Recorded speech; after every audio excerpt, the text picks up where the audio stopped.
मैं डॉक्टर संतोष कुमार उपाध्याय अभिनव भारत एकेडमी में आपके समक्ष एक बार पुनः उपस्थित हूँ। आज मैं संयुक्त राष्ट्र संघ के 4 स्वतंत्रताएं और अटलांटिक चार्टर का वीडियो लेकर के आपके समक्ष उपस्थित हुआ हूँ, क्योंकि अपनी स्थापना के काल से ही आदर्शों और नीति शास्त्र पर बल देने की प्रवृत्ति अमेरिकन राजनीति और विदेश नीति की एक प्रमुख विशेषता रही है।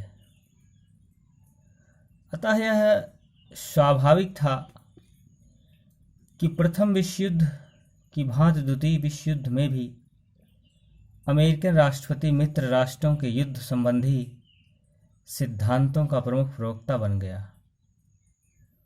द्वितीय विश्व युद्ध में मित्र राष्ट्रों के युद्ध उद्देश्यों की प्रथम घोषणा अटलांटिक चार्ट को माना जाता है, जो राष्ट्रपति रूजवेल्ट की 4 स्वतंत्रताओं पर आधारित था। 4 स्वतंत्रताओं की घोषणा राष्ट्रपति रूजवेल्ट द्वारा 6 जनवरी 1941 को कांग्रेस को भेजे गए एक संदेश में की गई थी। इस संदेश में प्रतिपादित ये 4 स्वतंत्रताएं: पहला, भाषण और अभिव्यक्ति की स्वतंत्रता; दूसरा, भगवान की अपने ढंग से उपासना करने की स्वतंत्रता; तीसरा, अभाव और दरिद्रता से स्वतंत्रता; चौथा, भय से स्वतंत्रता अर्थात निशस्त्रीकरण द्वारा दूसरे देशों से संभावित आक्रमण की आशंका से मुक्ति। इन 4 स्वतंत्रताओं की इस घोषणा के कुछ दिन पश्चात अगस्त 1941 में अमेरिकन राष्ट्रपति रूजवेल्ट और ब्रिटिश प्रधानमंत्री चर्चिल यूएसएस ऑगस्टा और एचएमएम प्रिंस ऑफ वेल्स नामक युद्धपोतों पर अटलांटिक महासागर में प्रथम बार मिले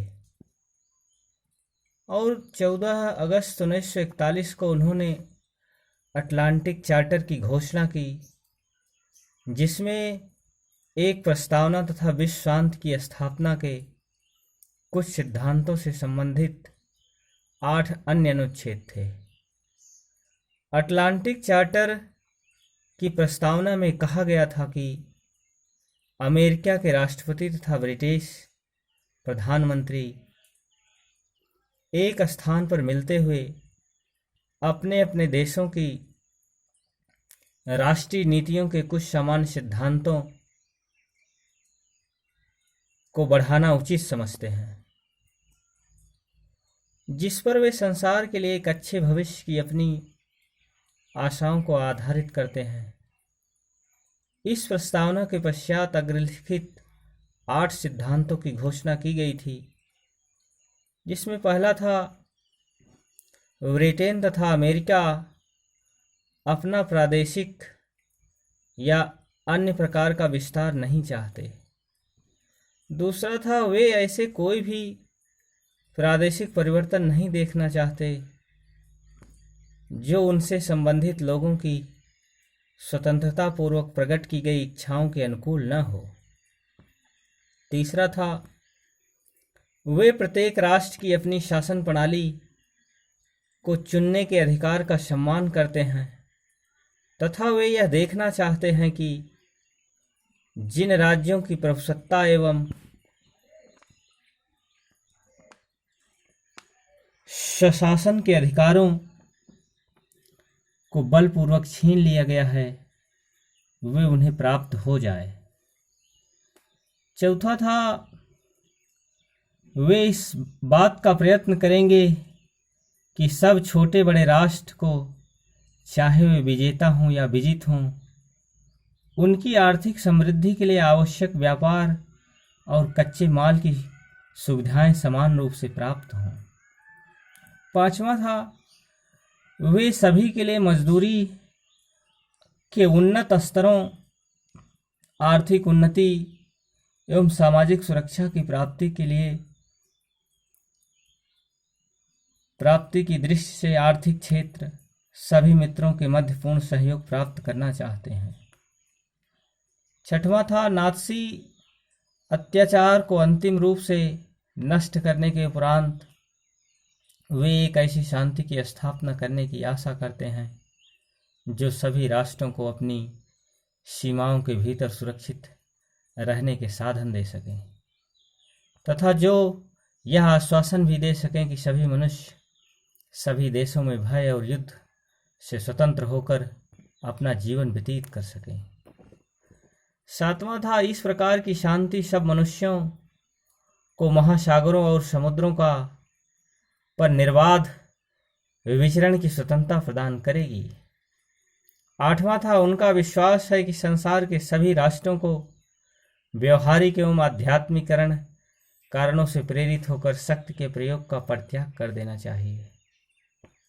उनका विश्वास है कि सामान्य सुरक्षा की एक विस्तृत और अस्थायी व्यवस्था की स्थापना के लिए निशस्त्रीकरण आवश्यक है।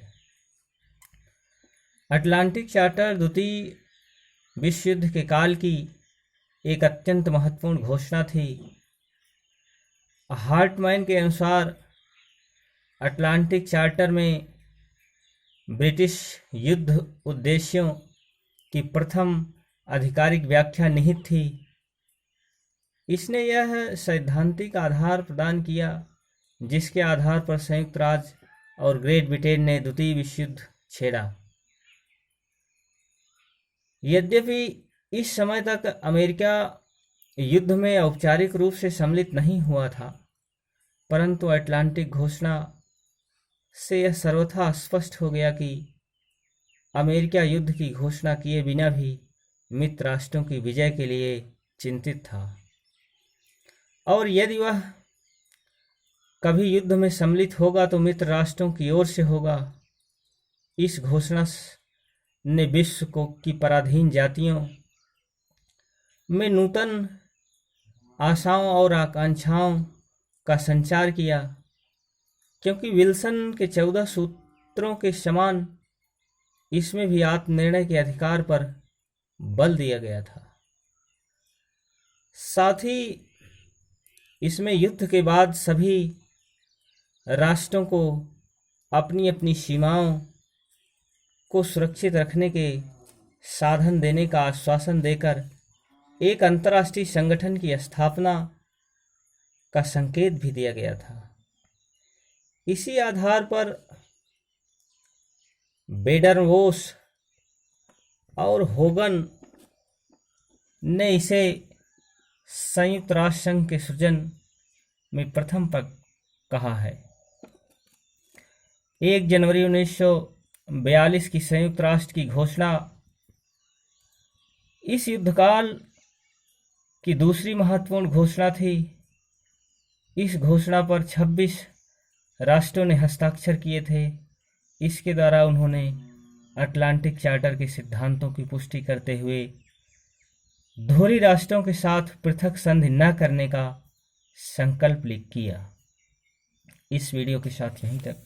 अगला वीडियो लेकर पुनः उपस्थित होने का प्रयास करेंगे। धन्यवाद।